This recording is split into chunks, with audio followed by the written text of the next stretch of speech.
추석 잘 세고 계시죠? 네. 많이들 지금 떠나 계신 분들이 많이 있을 텐데 이렇게 하나님께 예배하러 오신 여러분들을 주님의 이름으로 축복합니다. 오늘 함께 하나님의 말씀을 같이 나누며 은혜를 나누겠습니다. 전쟁 같은 세상이라고 사람들이 말을 합니다. 그렇죠? 그래서 그 말처럼 사는 게 전쟁 같다는 생각을 자주 하게 됩니다. 가정을 보면 어떻습니까? 부부 간에 전쟁이 있습니다. 또 부모와 자녀들 간에 전쟁이 있기도 합니다. 추석이죠. 이 추석이 명절 때에도 꼭 싸움이 나는 가정들이 있습니다. 그러면 그 가정이 바로 전쟁터 같다는 생각을 합니다. 세상살이도 그렇습니다. 각자 도생, 경쟁 사회 속에서 사느냐 죽느냐, 정말 그렇게 전쟁을 치르는 우리의 인생살이가 바로 전쟁터 같습니다. 성경도 말씀하기를 우리가 영적인 전투를 치르고 있다고 합니다. 가정 문제가 있고 또 직장 문제, 각종 관계 문제가 있는데 그 싸움의 배후에는 이런 영적인 존재가 있다고 합니다. 악한 영들이 있어서 그들과 보이지 않는 영적 전투를 우리가 치르고 있다, 이렇게 성경은 말씀합니다. 싸우면 어때야 됩니까? 이겨야 되겠습니까? 져야 되겠습니까? 당연히 이겨야 되겠죠. 싸움은 이겨야 됩니다. 성경을 보면 늘 말씀하는데 하나같이 말씀하기를 우리 보고 이기라고 합니다. 성도들은 이겨야 됩니다. 히브리서 11장 33절에 그렇게 말씀되어 있습니다. 그들은 믿음으로 나라들을 이기기도 하며 되어 있는데, 그들은 하면 성도들입니다. 성도들은 믿음으로 나라들을 이긴다. 또 고린도후서 2장 14절에 또 이런 말씀이 있습니다. 항상 우리를 그리스도 안에서 이기게 하시고, 우리 성도들을 성령께서 이기게 하신다, 이렇게 말씀을 합니다. 계시록에도 보면 이기는 사람에게 우리 주님께서 저 천국 보좌 우편에 또 우리와 함께 앉혀주겠다고 하셨고요, 또 이기는 자의 이름을 생명책에서 결코 지우지 않겠다, 이렇게 말씀을 하셨습니다. 그렇기 때문에 성도 여러분, 이기는 삶 사시기를 바랍니다. 네. 그러면 어떻게 우리는 이기는 삶을 살 수 있을까요? 우리 함께 따라해 보겠습니다. 사랑하는 게 이기는 삶이다.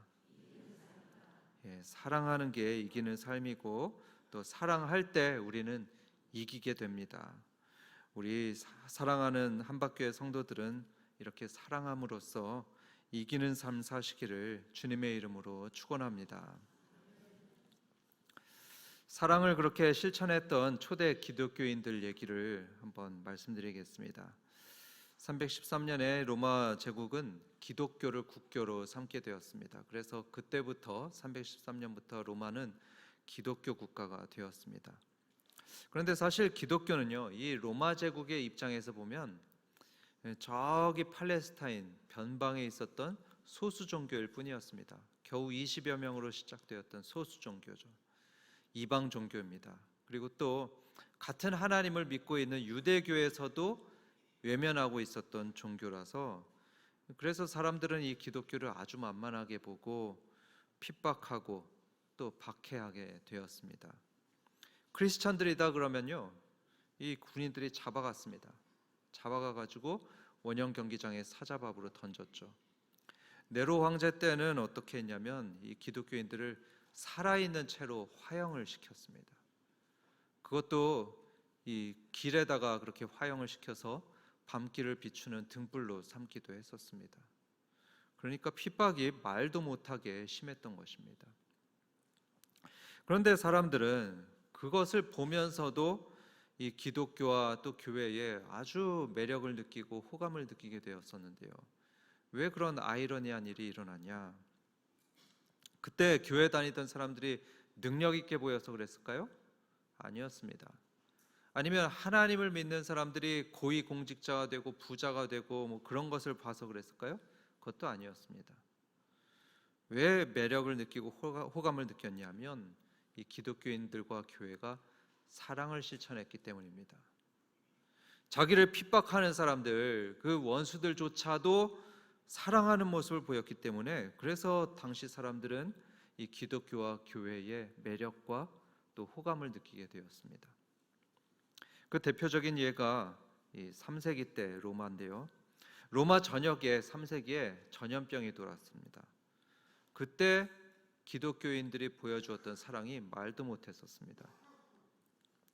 주후 249년부터 262년까지 그때 로마 제국에는 전역에 홍역 같은 어떤 전염병이 돌았는데요. 사람들은 그거를 키프리안 역병이라고 불렀습니다. 이 병으로 엄청나게 많은 사람들이 죽었다고 하죠. 로마에서만 하루에 5천 명이나 되는 사람들이 죽었다고 합니다. 또 알렉산드리아 지방에서는 인구의 3분의 2나 되는 그런 사람들이 이 역병 때문에 죽게 되었습니다. 마치 코로나 바이러스처럼 전파력이 대단했던 것으로 알려져 있습니다. 아이가 학교에 갔다 오더니 고열이 나면서 죽게 되었습니다. 또 엄마가 이웃 사람을 만나고 오더니 픽 쓰러지는 겁니다. 그런데 사람들은 무슨 병인지도 모릅니다. 어떻게 치료해야 되는지도 모르죠. 그러니까 사람들의 공포감이 극에 달하게 되었습니다. 서로가 서로를 믿지 못했죠.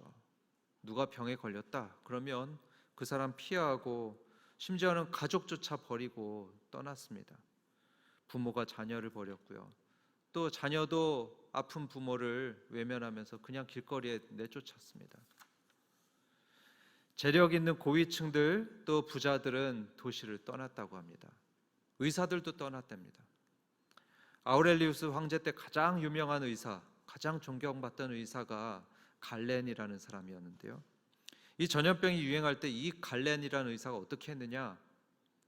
재빨리 로마를 떠났다고 합니다. 떠나가지고 위험이 사라질 때까지 시골집에 자기 집에 은신했다고 하죠. 이교 사제들도 예외가 아니었습니다. 이교도들, 그 신도들도 다 버리고 자기들은 안전한 곳으로 이 사제들은 피신했다고 합니다. 그러니까 이 도시에는 가난한 사람들만 남았고요. 또 신음하며 죽어가던 환자들이 가득했었습니다. 길거리에는 주검들이 아무렇게나 막 뒹굴고 있었다고 하죠. 그러니까 전쟁터가 따로 없었습니다. 이 모습에 대해서 역사가 투키디데스는 펠로폰네소스 전쟁사에서 이런 말을 했습니다. 제가 인용해 왔는데요. 사람들은 다른 이의 돌봄을 받지 못한 채 죽어갔다. 관심 부족으로 온 가족이 몰살된 집도 많았다. 죽어가던 이들을 차곡차곡 쌓아 올리거나 반쯤 죽은 이들이 길에서 비틀거리거나 물을 찾아 분수대 주변으로 모여드는 광경도 보였다. 그들이 기거했던 신전 내부는, 이 신전은 이교도 신전입니다. 거기는 죽은 사람의 시신으로 가득했다. 너무나도 엄청난 재앙 앞에서 사람들은 그 다음에는 또 무슨 일이 닥칠지 몰라 망연자실했으며 모든 종교나 법규범에 대한 관심을 끊었다. 이게 3세기 로마의 현실이었습니다. 3세기 로마의 그 전쟁터 같은 현실이었죠. 그런데 이때 교회와 기독교인들은 어떻게 했느냐? 이들은요, 떠나질 않았습니다. 다른 사람들은 가족까지 내쫓고 외면하고 그런 전쟁 같은 상황 속에서 이 기독교인들은 병든 가족들 떠나지 않았고요. 또 병든 이웃을 떠나지 않았고 오히려 그들을 돌봐주었습니다. 병든 가족들도 돌봐주고 열이 나는 가족들도 돌봐주고 심지어는 자기를 핍박하던 그 이웃들 또 그 이방인들까지도 돌봐줬다고 합니다. 참고로 의사까지 모두 도망가 가지고 아무 치료도 없었던 그 상황에서는요, 기본적인 간호만 있어도 사망률이 현저하게 줄어들었다고 합니다. 그러니까 물과 음식만 제공해 줘도 어떤 사람들은 건강을 회복할 수 있었습니다. 그런데 바로 그 역할을 누가 했다고요? 기독교인들이 했다. 이것입니다. 그런데 안타깝게도 그러다 보면 이 돌보던 사람들 역시 감염되기도 했었습니다. 그렇죠. 기독교인들도 사람입니다. 슈퍼맨이 아닙니다. 그래서 간병하다 보면 이 환자로부터 병이 감염되기도 했었습니다. 당시의 기록을 보면 많은 기독교인들이 그렇게 다른 사람들을 간병하고 돌보주다가 자기도 감염돼서 이 사람들도 역시 죽음을 맞이하기도 했다 합니다. 이게 무슨 의미냐? 이게 무슨 의미냐면 당시 기독교인들은 정말로 죽음을 각오하고 환자들을 보살폈다는 것입니다. 이렇게 할 수 있었던 데는 이들에게 믿음이 있었기 때문입니다. 어떤 믿음이냐면 하나님께서 날 병으로부터 지켜줄 것이다, 이런 믿음도 있었지만, 그런데 환자를 보살피다가 혹시 그 병이 자기에게 넘어온다고 해도, 그래서 그 죽음이 나에게 넘어온다고 해도, 그래도 그렇게 이웃을 돌보는 걸 하나님께서 기뻐하실 거다, 하나님이 기뻐하실 거다, 이런 믿음이 있었기 때문에 그랬습니다. 그래서 3세기의 사람들은 이 기독교인들을 파라볼로이라고 불렀는데요. 이게 무슨 말이냐면 위험을 무릅쓰는 자, 이런 의미를 갖고 있습니다. 위험을 무릅쓰는 자, 그렇게 기독교인을 불렀습니다. 이 정도로 기독교인들은 위험을 무릅쓰면서까지 사람들을 사랑하고 돌봤던 사람들이죠. 이런 태도는 당시 사람들에게 굉장한 충격을 주었습니다. 어떻게 기독교인들은 그럴 수 있냐? 사람들은 놀라고 또 궁금해했었습니다. 이렇게 하는 데는 이교도하고 기독교인들 사이에 교리 또 믿음의 차이가 있었는데요. 윤리의 차이가 있었는데, 이 당시 이교도들의 신앙이 어땠냐 하면, 인간이 신에게 희생제 드리잖아요. 예배를 드리잖아요. 그러면 이 신은 서비스로 인간을 돌보고 보호해주는 그런 거의 거래 같은 게 이런 신앙인들의 모습이었습니다.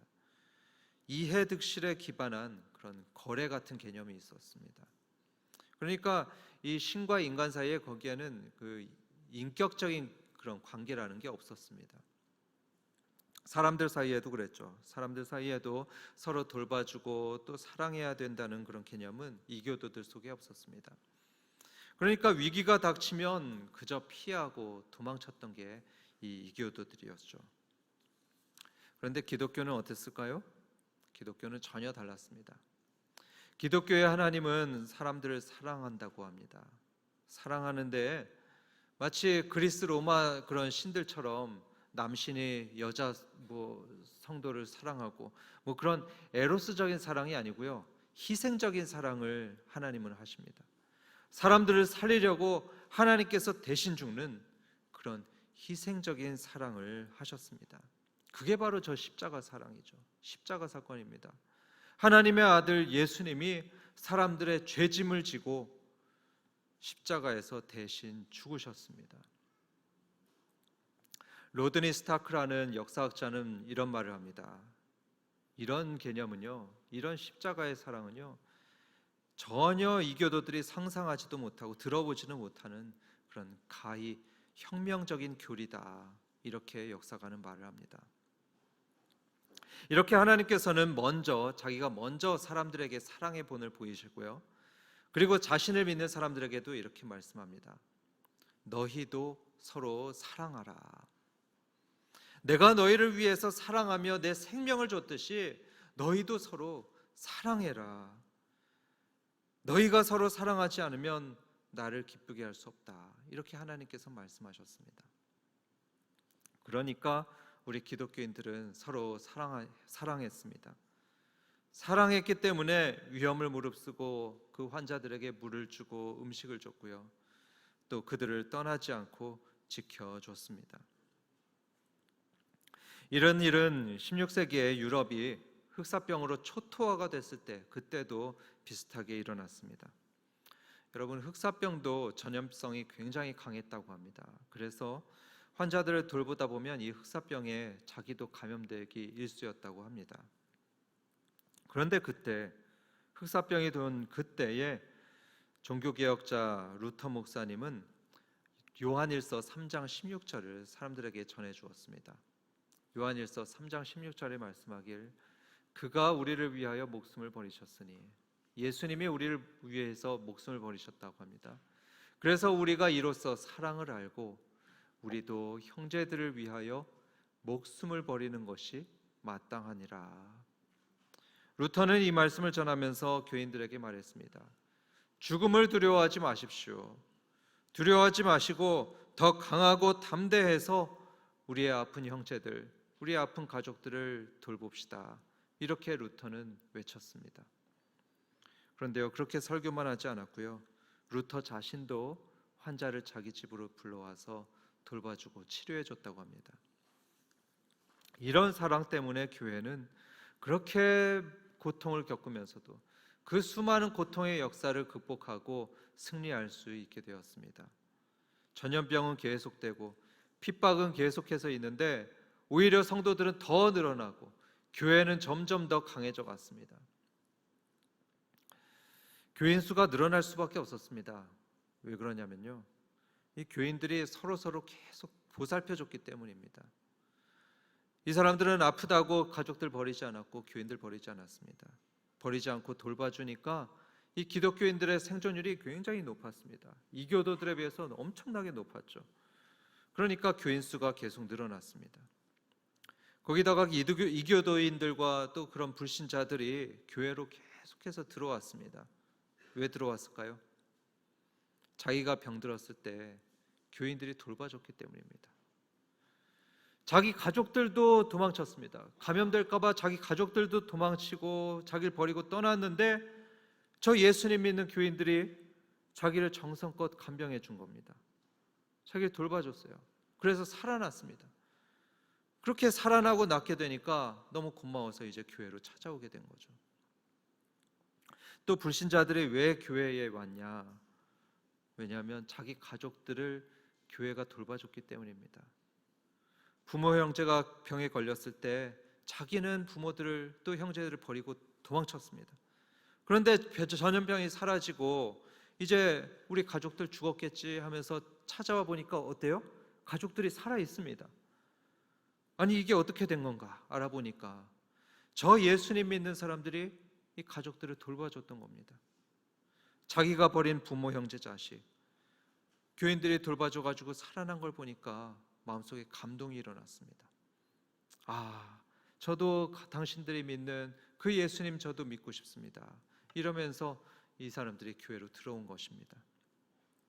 그래서 로마는 점점 기독교가 강세가 되어 대세가 되어 갔고요. 결국에 313년에 기독교는 국교가 되었습니다. 교회가 로마의 창칼을 이겨내고 승리하게 된 것입니다. 역사가 유세비우스는 이 현상에 대해서 이렇게 설명을 합니다.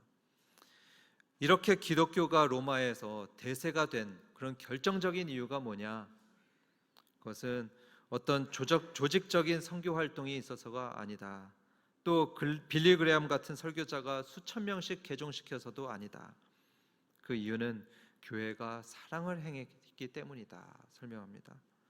헌신적인 사랑을 했던 게 교회가 세상을 이기게 된 핵심적인 이유였습니다. 그렇기 때문에 사랑하는 성도 여러분, 사랑하는 게 이기는 방법입니다. 사랑하는 게 이기는 법입니다. 그렇기 때문에 이 로마서 12장에서는요, 이 12장 전체에 걸쳐서 성도들에게 승리하는 삶이 뭔가 이렇게 쭉 얘기하고 있는데요, 10절에서 이렇게 말씀합니다. 형제를 사랑하여 서로 우애하고, 이렇게 사랑하고 우애하는 게 승리하는 삶이다, 이렇게 얘기하는 겁니다. 이 사랑은 말로만 사랑이 아니고요, 베푸는 사랑입니다. 그렇기 때문에 13절에서 이렇게 말씀합니다. 성도들의 쓸 것을 공급하며 손대접하기를 힘쓰라. 베푸는 사랑을 하라고 말씀하는 겁니다. 20절에서도 말씀하죠. 20절에 내 원수가 줄이거든 먹이고 목마르거든 마시게 하라 했습니다. 원수에게 먹여주고 원수에게 마시게 해라. 그러면서 21절에 최종적인 결론을 이렇게 내립니다. 21절에 같이 읽어볼까요? 악에게 지지 말고 선으로 악을 이기라. 선으로 악을 이겨라 합니다. 사랑하는 여러분, 원수 같은 사람 있으십니까? 눈에 너무나 거슬리고 말할 때마다 또 회의 때마다 계속해서 부딪히는 사람이 있습니까? 그래서 과자 한 조각도 주기 싫어요. 또 말도 섞기 싫어요. 혹시 그런 사람이 있으십니까? 거기에 대해서 하나님께서 뭐라고 말씀하십니까? 그를 사랑하는 것이 이기는 것이다 합니다. 그를 사랑하는 것이 이기는 겁니다. 오늘 14절의 말씀처럼 그를 축복해 주는 것이 이기는 거라고 합니다. 저주하고 뒤에서 욕하고 또 흠집 잡아가지고 무너뜨리는 게 이기는 게 아니고요, 그를 축복해 주는 게 이기는 것이다 하십니다. 또 17절의 말씀처럼 그에게 선하게 대해주는 게 이기는 거라고 합니다. 그래서 그가 도움이 필요할 때 또 어려운 걸 보면요, 마치 초대교회 성도들이 그 전염병 걸린 사람들 돌봐줬듯이 그 사람에게 베풀어주고 또 주면서 사랑하는 게, 그게 이기는 거죠. 악을 악으로 갚는 게 이기는 거 결코 아니라고 하나님께서는 말씀하십니다. 그런데 사람들은 그렇지 않습니다. 그렇게 생각하지 않고 악을 악으로 갚으려고 합니다. 그렇죠? 세상 사람들 보면은 악을 악으로 갚으려고 합니다. 제가 아는 한 사람도 그렇습니다. 그 한 사람은요, 늘 이런 말을 입에다 달고 살았었습니다. 제가 참 여러 번 들었어요. 나는 날 건드리는 사람 10배, 20배로 진짜 내 가진 화력을 총동원해서 응징할 거야. 이 사람은 늘 그렇게 말을 했었습니다. 무슨 의미죠? 나 건드리지 말라는 얘기입니다. 내 앞에서 까불지 마 하는 겁니다. 이게 세상의 방식입니다. 악을 악으로 갚으려고 합니다. 그러면서 이기려고 해요. 하지만 하나님의 방식은 그게 아닙니다. 선으로 악을 이기고 사랑으로 악을 이기는 것입니다. 예수님께서 그러셨죠. 상대방은 칼로 공격해 옵니다. 창으로 공격하고 채찍질합니다. 그러면서 찌르고 때리고 욕하는데요, 예수님은 어떻게 대우하시죠? 힘이 있으십니다. 예수님도 싸울 힘이 있으십니다. 그런데 다 맞으시죠. 다 맞고 십자가를 지십니다. 그리고 마지막에 뭐라고 하십니까? 저들을 용서하여 주시옵소서. 용서해 주십니다. 교회와 성도는요, 그런 방법으로 승리하는 것입니다. 상대방은 폭력과 폭언으로 공격할지라도 성도는 힘으로 맞서지 않고요, 상대방이 화내고 큰 소리 칠 때 성도는 웃으면서 부드럽게 대하는 것, 그게 이기는 겁니다. 상대방은 인사하지 않습니다. 하지만 성도는 고개 숙여서 인사하고요, 상대방은 날 이기려고 혈안인데 성도는 그 사람 잘했다고 격려해주고 같이 잘해보자고 함께 손잡아주는 것, 그게 바로 이기는 것입니다. 여러분, 누가 한마디 하면요 10마디 하면서 그 사람을 꼼짝 못하게 말하면요, 그러면 사람들은 그걸 이겼다고 착각합니다. 그런데 그건 이기는 게 아닙니다. 말과 논리로 이기는 순간 상대방은 어떻게 되죠? 그걸 수긍하고 받아들입니까? 아닙니다. 마음속으로는 분노가 쌓입니다. 화가 쌓입니다. 이후에 더 불편해지고요, 더 갈등이 생기고 더 원수가 됩니다. 그럼 그거 이기는 게 아니고 지는 겁니다. 결국엔 지는 겁니다. 하나님께서는 18절에서 말씀하기를 할 수 있거든 화목해라 하십니다. 할 수 있거든 화목해라. 어떻게든지 그 사람과 화목하게 되는 게 진짜 이기는 거란 걸 우리 성도님들 꼭 기억해 주시기 바랍니다. 화목하기 싫은 것 같습니다. 다시 한번 말씀드리겠습니다. 어떻게든지 그 사람과 화목하는 게 이기는 거란 거 성도님들 믿으시기 바랍니다. 네, 참 어렵죠. 어렵지만 하나님 말씀 믿고 그렇게 되면 좋겠습니다. 그렇게 우리가 원수를 선대하면요, 하나님께서는 우리에게 분명히 이런 말씀할 겁니다. 너가 이긴 거다. 그렇게 그 사람을 선대하는 너가 이기는 거다. 너 잘했다 하실 겁니다. 물론 우리가 선대할 때 상대방은 별로 고마워하지 않을 수 있습니다. 상대방은 변하지 않을 수 있습니다. 그럴지라도 우리는 계속 하나님 바라보면서 하나님의 방식으로 싸워야 됩니다. 계속해서 그를 선대해 주고요, 할 수 있는 대로 화목하기 위해서 노력해야 됩니다. 그러면 주님께서는 분명히 이런 말씀하실 겁니다. 아들아, 너가 이겼다. 딸아, 너가 이긴 거다. 너 잘했다. 분명히 그런 말씀하십니다. 그리고 결국 그 모든 상황에 대해서 하나님께서 갚아주실 겁니다. 13절에서 하나님 말씀하셨죠. 원수 갚는 것이 내게 있으니 내가 갚으리라. 주님 갚으시겠다고 했습니다. 성도 여러분, 사랑함으로써 이기는 사람 되시길 주님의 이름으로 축원합니다.